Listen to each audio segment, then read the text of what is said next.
Je suis Madame Aïvo Martine, chargée de projet au Conseil des investisseurs privés au Bénin. Ici se tient la deuxième causerie du Cercle des Amis du CIPB, dans les locaux de IJIB Africa University, qui nous a généreusement offert ce cadre pour échanger sur le thème « Réflexion sur l'explosion du nombre de couples désaccordés dans notre pays ».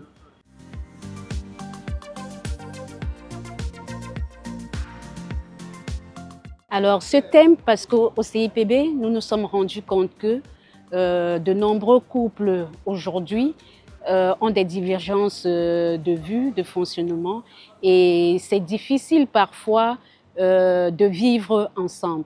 Alors, compte tenu peut-être des facteurs comme l'argent, la carrière, la famille, on a des divergences de vues, et nous avons jugé important d'échanger sur cette thématique parce que le CIPB prend des initiatives et s'engage aussi bien pour l'amélioration du climat des affaires que pour les questions sociales, notamment le bien-être des familles, des relations hommes-femmes.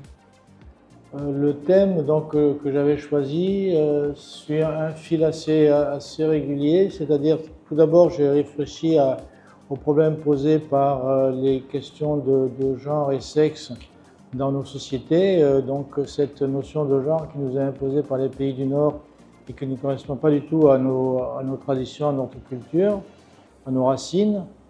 Et puis ensuite, nous avons évolué, enfin j'ai évolué vers l'idée de partir à ce moment-là, de réfléchir sur la famille. Pourquoi la famille? Parce que la famille, c'est la cellule de base de toute société humaine.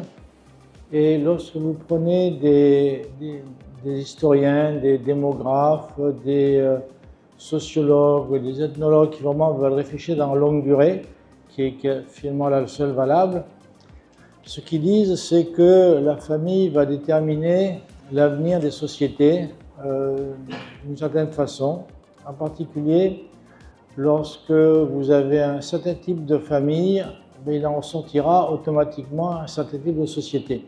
Donc, le but de ce soir, c'est d'abord d'analyser la situation dans laquelle nous sommes. Alors, je vais donner simplement quelques pistes des idées que j'ai, mais ensuite mes partenaires, je dirais, vont aller beaucoup plus loin. Donc, il y a une chose, dans la situation, il y a les femmes.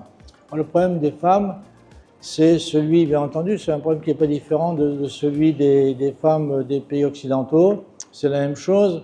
Elles commencent par exemple à vouloir avoir une carrière et la carrière nécessite beaucoup de sacrifices. Le sacrifice, c'est le temps. Donc le temps qui est consacré à la carrière ne l'est pas aux enfants, avec les problèmes que ça implique. L'argent, donc l'argent peut amener aussi non seulement à ces mêmes choses, c'est-à-dire le fait qu'on souhaite travailler davantage et laisser davantage les enfants tranquilles en le mettant devant un écran. Vous imaginez le résultat. Et donc c'est un véritable problème sur lequel il serait bon de réfléchir. Chers amis du Club des Amis du CIPB, chers invités, bonsoir et merci à tous pour votre présence à cette causerie. Je suis heureux d'intervenir en qualité de co-panéliste pour animer cette causerie porté sur le thème. Je vais donc dévoiler le thème dans son entièreté. Argent, carrière, famille. Relation homme-femme. Et il y a une extension. Réflexion sur l'explosion du nombre de couples désaccordés dans notre pays. Alors, donc, ce que moi je vais faire dans ma contribution dans un premier temps, il ne s'agit pas de porter un avis, mais nous allons aller à la racine en auscultant chaque terme de ce thème. En effet, l'argent, la carrière et la famille sont trois aspects importants de la vie qui peuvent s'influencer mutuellement. Et il est essentiel de trouver un bon équilibre entre les trois pour une vie épanouie et harmonieuse. Ce soir, on parle du couple, mais j'irai plus loin, je vais parler famille. Il y a Sophie Marceau, c'est une vedette du cinéma français. Elle a dit un jour, oui, c'est enrichissant pour moi la vie de couple. Je n'ai connu que ça. Alors, étant jeune, à un moment donné, à l'université, on rêvait de passer à l'étape supérieure, avoir un emploi, pouvoir construire sa vie de couple. Pareilles expressions, ça amène à avoir des paillettes à l'œil. C'est enrichissant la vie de couple. On est pressé d'aller découvrir ce qui se cache derrière donc la vie de couple. Un couple, c'est lorsque deux personnes décident de se mettre ensemble, un homme et une femme en l'occurrence, se mettre ensemble pour ne former qu'un.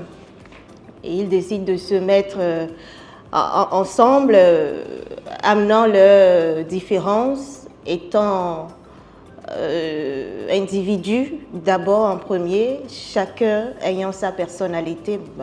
On décide quand même de se mettre ensemble, de créer une vie commune et donc de mettre de côté la différence.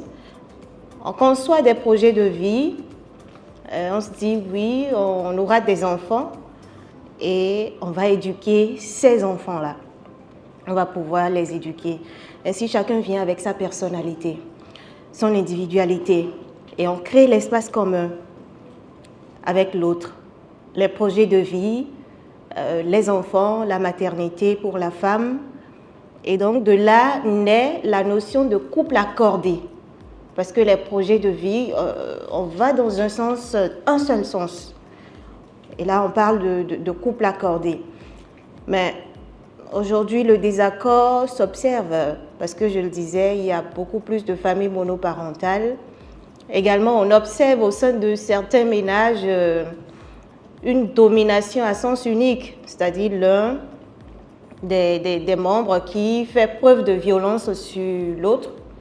On parle de la violence conjugale, ça peut émaner de l'homme, tout comme ça peut venir de la femme.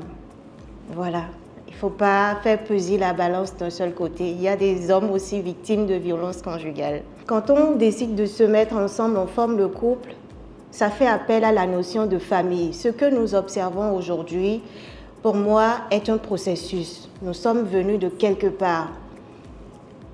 En Afrique, vous le savez, et vous adhérez à cela, la notion de famille était élargie.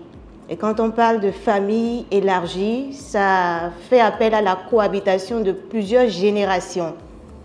Nous avons les grands-parents, nous avons les oncles, les tantes qui s'associent au père, aux mères pour éduquer l'enfant. Et donc, c'est cela, la notion de famille élargie. Mais aujourd'hui, nous tendons vers beaucoup plus la nucléarisation de la famille. Et quand on parle de nucléarisation, c'est que tout est ramené au cercle un peu plus restreint, où l'enfant est là, encadré seulement par le père et la mère. On se retrouve donc en présence d'une famille nucléaire, un cercle refermé. Ce n'est plus cette famille-là élargie avec la solidarité connue entre-temps où chacun apporte du sien pour former la personnalité de l'enfant. Ce n'est plus ça.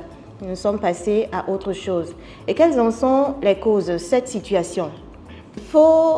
Il y ait le phénomène d'acculturation. Parce que le cours des choses faisant, nous avons importé beaucoup de cultures venues d'ailleurs. Déjà, il y a l'urbanisation, la recherche ou le fait de vouloir améliorer sa situation a amené des mouvements. On va des villages vers la ville et des villes africaines maintenant vers les pays occidentaux. Parfois, c'est dans le cadre des études et quand on est imprégné au sein de ces communautés étrangères, on tend à copier de leurs habitudes, de leurs manières. Et une fois au pays, ça éloigne de la cohésion sociale connue en temps. J'irai directement au but en disant argent, carrière, famille. Et si on me demandait qu'est-ce qu'il faut prioriser, je dirais simplement qu'il n'est pas question de prioriser. Dans un couple, par exemple, il y a des personnes qui ont tendance à vouloir gagner beaucoup d'argent. Donc pour eux, pour elles plutôt, la famille vient au second plan. Et d'autres diront plutôt, ah moi c'est la famille, et puis après tout viendra naturellement. De l'expérience que j'ai vécue pendant mes plus de 60 ans, je ne vais pas vous dire mon âge, pendant mes plus de 60 ans, c'est que il y a un adage qui dit l'argent ne fait pas le bonheur. Et cet adage est valable jusqu'à présent puisqu'il y a des statistiques, il y a des témoignages qui montrent que beaucoup d'hommes riches sont malheureux. Et au regard des statistiques et des recherches que j'ai eu à faire sur Google, j'ai constaté que beaucoup de personnes donnent de l'importance à la famille. Pourquoi l'importance à la famille, que ce soit en Occident ou en Afrique, et surtout en Afrique? C'est que le bien-être, votre bien-être, vous l'avez au sein de la famille. Lorsque vous avez des enfants, l'éducation des enfants, ça ne se fait pas en dehors de la famille, ça se fait dans la famille. Lorsque vous avez des problèmes, la solidarité, c'est aussi au sein de la famille. Donc aujourd'hui, je dirais que le monde est devenu un village planétaire où les informations passent d'une seconde à l'autre, où tout ce qui est déviance, tout ce qui est comportement peu désirable, peu recommandable, ça passe. Et les femmes surtout, nous sommes émancipées, les lois, que ce soit au niveau des institutions internationales, la femme. Donc aujourd'hui on est scolarisé, on a le même niveau que nos époux, on peut choisir notre métier, nous pouvons faire le commerce. Donc aujourd'hui les femmes, je le dis surtout intellectuelles, les femmes, excusez-moi le terme, je dis souvent demi-lettrées, c'est la catastrophe. La loi dit, on n'écrit pas sur les femmes, on ne tape pas les femmes, son mari hausse le ton et c'est fini, et on a dit, on n'a rien dit. Je conseille à mes soeurs, je dis, la loi c'est la loi. Quand on dit la femme est l'égale de l'homme, il faut expliquer que c'est un droit. Moi, ma tradition, elle m'est chère. Je n'ai rien à envier à la tradition occidentale jusqu'à preuve du contraire. C'est l'homme qui a le volant. Parce qu'il faut un capitaine dans un bateau. L'homme a le volant, ça ne veut pas dire, si tu te lèves le matin, tu dois crier, non. Les choses ont changé. Donc, et par rapport à ce thème qui est très important, moi, j'ai plutôt dit, il faut quelques conseils à nos jeunes et aux jeunes couples, même au niveau d'une famille monoparentale, il faut des conseils. Parce que si vous êtes ensemble et que vous devez choisir, il n'y a pas à imposer, vous devez communiquer, vous devez échanger, vous devez vous entendre et prendre des décisions ensemble pour que ce soit dans l'intérêt de la famille. Donc souvent, je dis la communication, les échanges, et sans recourir à qui que ce soit. Parce qu'il n'est pas rare de constater que des couples, pour la moins un peu de problème, on se réfère à un ami. Non, ça ne se passe pas comme ça. Le calme, la patience, la violence n'a jamais rien arrangé. Donc dans le couple, moi je pense, on va dire rétro, que c'est la femme qui garde le couple. Vous voyez, par exemple, quand dans un couple, l'homme perd son boulot, les hommes sont plus affectés quand ils perdent leur boulot. Et il n'y a que la femme qui puisse être le soutien. Or, la plupart du temps, j'en sais beaucoup, j'en connais trop. Et reste là. Quand il te faisait ça, c'est faux. Quand il te faisait ça, il attend, si tu tournes le dos, c'est elle qui viendra s'asseoir à ta place. Donc, par rapport à ça, il faut le calme, la patience. Il faut le respect mutuel. Quand je dis respect mutuel, et si vous vous respectez, parfois même les hommes, c'est le coq, cocorico. La poule n'a jamais dit cocorico. S'il dit cocorico, il faut aller vous asseoir sur et le regarder. La nuit, cocorico va devenir... C'est vous qui serez le cocorico. Vrai ou faux, vous les hommes qui êtes là? C'est vrai, non? Donc, c'est pourquoi je dis aux femmes, non, si votre époux hausse le ton, baissez le ton, il y a le moment où on règle les comptes. En ce temps, c'est vous le cocorico.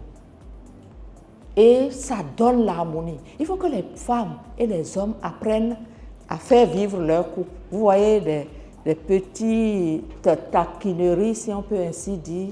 C'est très bon pour le couple. Si quelqu'un hausse le ton, il faut que l'autre puisse baisser le ton. Donc, j'ai dit, les échanges permettent de se comprendre et de se pardonner. Ne jamais parler de vos problèmes aux amis qui sont de très mauvais conseillers.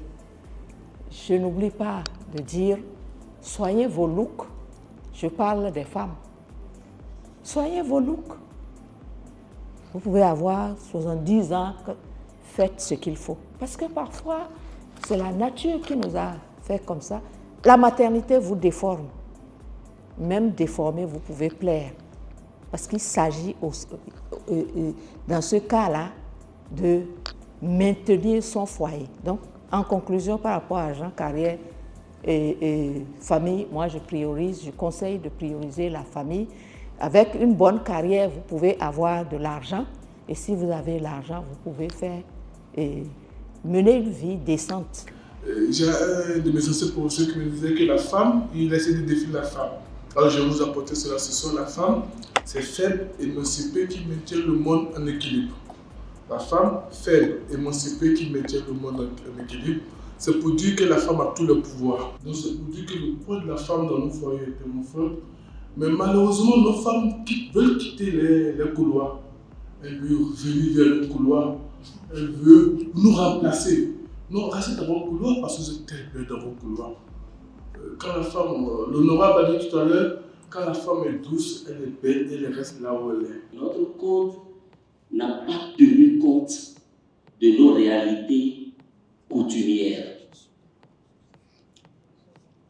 Notre code actuel n'a pas tenu compte de nos réalités coutumières, et si bien que le code est inspiré de deux instruments qui dérangeaient la gestion juridique des problèmes de foyer.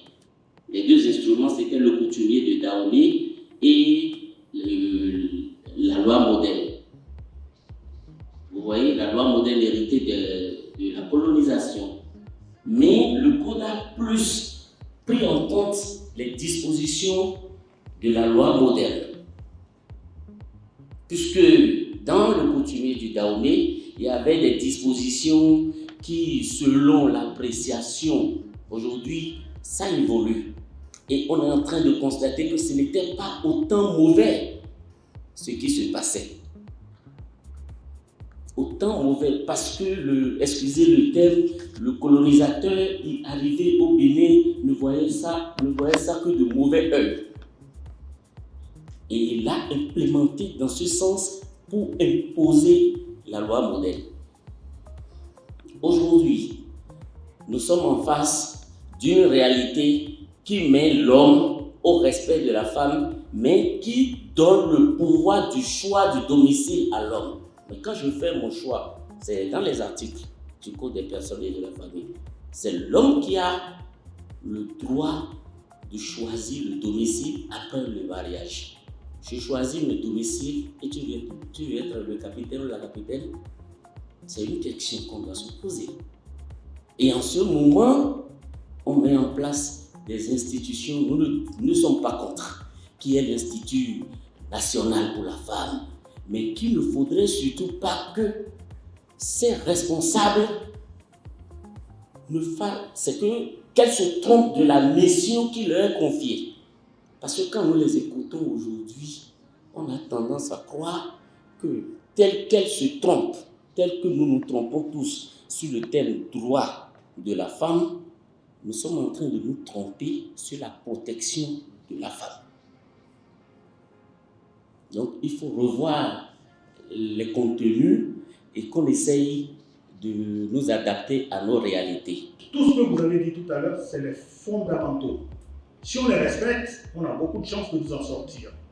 Mais il se fait qu'aujourd'hui, avec le stress qui est complet, avec les pollutions, il y a ce qu'on appelle aujourd'hui les perturbateurs endocriniens, qui sont des substances chimiques très dangereuses, qui arrivent à désarticuler ces phéromones. Donc vous vous entendez entre vous, mais vous ne comprenez pas pourquoi vous ne pouvez pas vous accorder. Et ce qui arrive souvent, la femme peut se dire « mon homme a des senteurs inacceptables ». La personne, ça devient de la répulsion. Et c'est comme une serrure dont la tête de la clé a changé de forme. Et c'est ça, ces perturbateurs endocriniens, on les retrouve dans tout ce qui nous arrive, aussi bien dans les maladies cardiovasculaires que dans le comportement humoral. Et ça veut dire quoi? Celui qui avait par exemple la testostérone, ces perturbateurs vont modifier son niveau de testostérone et la testostérone va se transformer en une hormone femelle. Il va se féminiser, il va perdre la libido et vous avez l'impression que c'est de l'infidélité dehors. Ou alors chez la femme, les hormones féminines vont changer de structure parce que les structures sont très proches, vont changer de structure et devenir un peu comme de la testostérone. Et vous savez qu'en criminalistique, dans les tribunaux, quand une femme est violente ou qu'un homme est violent, on l'envoie en psychiatrie et les premiers tests qu'on fait, c'est la teneur en testostérone. Donc les femmes les plus violentes ont des taux de testostérone inacceptables. Et ça permet au juge de moduler son avis. Donc aujourd'hui, ces perturbateurs endocriniens sont en train de jouer terriblement contre nos populations dans notre espèce. Et c'est ça également aujourd'hui qui entrave la procréation. Donc il va falloir que les gens introduisent, dans certains pays ça y est, ils introduisent même dans le couple au niveau de tous les tests qu'ils font en cas de substitution de stérilité et autres, ils proposent des tests relatifs à la recherche des métaux lourds et des perturbateurs endocriniens. Voilà un peu ce que je voulais dire. On les a partout. Les mèches, les cheveux, s'il vous plaît, les femmes portent une responsabilité. Parce que quand vous portez une mèche en pays chaud, dans les mèches, il y a une substance, il y a plusieurs, mais il y a une qu'on appelle les acrylamines ou les bisphénol A qui se baladent et qui passent par la barrière hémato-mélangée. Et quand elle se met en place, c'est terminé. Vous les avez dans les boissons et surtout dans les produits énormément transformés. Voilà, je ne vais pas être plus long. Je vous remercie et merci encore de faire.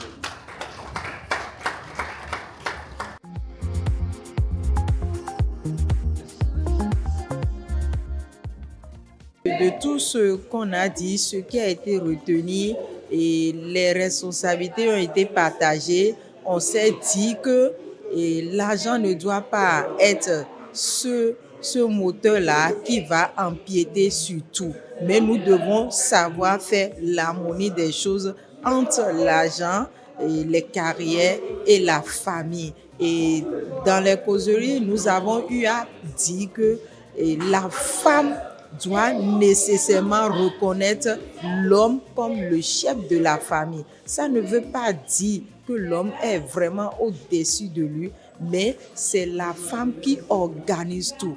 Maintenant, toi, qui as la responsabilité de tout organiser, tu dois quand même avoir un chef. Il ne pourra pas avoir plusieurs chefs dans la famille. On ne peut qu'avoir un seul chef. Et cette responsabilité de chef, nous donnons ça au mari, nous donnons ça aux hommes et nous demandons aux femmes d'avoir la patience, d'avoir la tolérance et d'être vraiment humbles, quel que soit leur niveau dans le rang social et en face de la famille.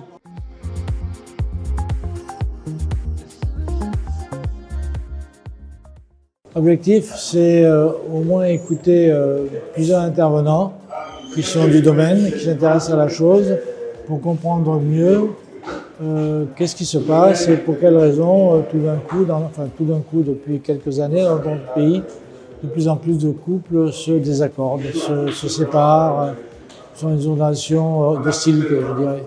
Il y avait une petite assistance de gens de grande qualité et les intervenants, donc les panélistes, étaient aussi de grande qualité. Donc je suis très content de cette soirée qui est une étape dans notre marche vers une reconnaissance du problème par les autorités pour arriver ensuite à des solutions, entre autres législatives, sur l'organisation du travail, sur la lutte contre le genre, ce genre de propagande néocolonialiste culturelle.